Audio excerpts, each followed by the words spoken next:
Hey everyone, today we'll be talking about how to solve systems of linear equations. In this video, we'll be exploring 3 different methods. They are called graphing, substitution, and elimination. Before we start on any of these methods, one important thing to note is how to balance the equations. In most of these methods, we will have to set up the equation into slope-intercept form or standard form. In order to find the slope-intercept form, make sure the y value is on the left side of the equation, and every other value, such as the x and the y-intercept, has to go on the right. In order to do so, you have to balance the equation and use reverse PEMDAS. Another way to set up equations is in standard form. Standard form should have the x and y value on the left side of the equation and the numerical value on the right. This should result in the form of ax plus by equals c. The first way to solve systems of linear equations is by graphing both equations onto a coordinate plane and identifying the point of intersection. First, you have to set up these equations into y-intercept form, or also known as slope-intercept form. Then you graph the lines onto a coordinate plane and find the point where the two lines intersect. The point or coordinate where the lines intersect will be the solution. However, if the lines have the same slope and never touch, they are parallel lines. Parallel lines will never intersect and they have no solutions. There are also lines that overlap each other. These lines have the same slope and intercept when they are in slope-intercept form. They will have the same points along the coordinate plane and have infinitely many solutions. In this example, not both equations are in slope-intercept form, so we have to turn them into slope-intercept form. In order to change the equation 2y minus 4x equals 6 to slope-intercept form, we will have to solve for the y and isolate the y. In order to remove the negative 4x, we will have to add 4x to both sides. After we have added 4x to both sides, we have to divide by 2 to remove the coefficient. This would give us the result of y equals 2x plus 3. Now that we have put both equations in set form, we will graph the equations y equals negative x plus 2 and y equals 2x plus 3 onto a coordinate plane.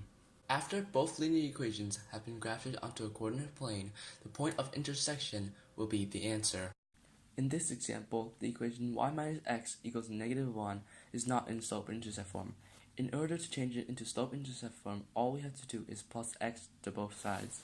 This will look like y equals x minus 1. As you can see, the lines do not intersect each other, so these equations have no solution. The second method for solving system of linear equations is called substitution. Substitution is the process used to solve a linear equation by substituting either the x or y value into the other equation. You will then substitute that value into the other equation and find the missing coordinate.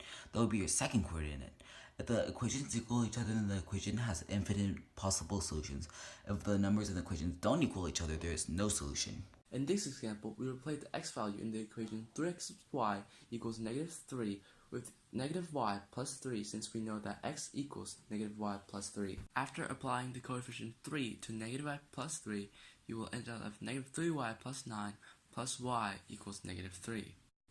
Now you have to subtract 9 from both sides and plus y to negative 3y in order to further isolate the variable.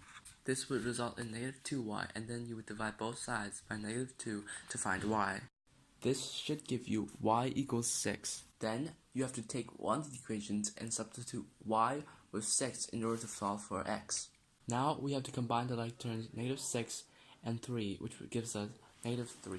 This means that the solution will be negative 3 and 6. The last way to solve a system of linear equations is called elimination. In order to eliminate, you have to set out the equations so they are in the same form. You will have to balance the equations if they are not already in the same form and align them. You will also have to multiply or divide the equations so that either x or y values in the equations match up. Make sure you multiply or divide the entire equation, not just the variable you want to match up. You will then either add or subtract them so that you can eliminate one of the variables. After that, you will be able to find the value of the variable by isolating the variable. You will then substitute or replace a variable with its actual value in one of the original equations. You'll have to simplify the equation to find the other value. The two values that you will receive will be the coordinates for your solution. The equations could also be the same or could not make sense when you set them up. Identical equations have infinitely many solutions, and equations with conflicting results have no solution.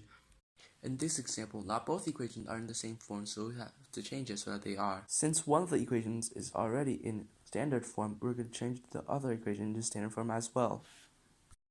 In order to change the equation 3x equals negative 4y plus 20 into standard form, we will have to add 4y to both sides, and that will result with the equation 3x plus 4y equals 20. In order to match up one of the variables, we will multiply the equation 3x plus 4y by 2. This will result in the equation 6x plus 2y equals 10.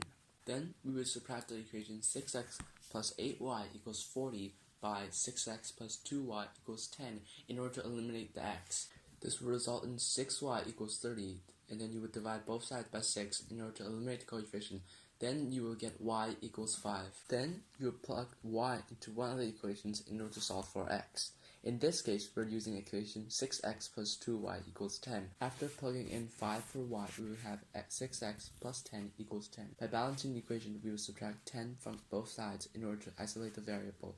This will leave us with 6x equals 0, which would mean that x equals 0. Therefore, our solution would be 0 and 5 because x equals 0 and y equals 5. Thank you for watching my video. I hope you learned something new or just refresh your memory, and have a great rest of your day.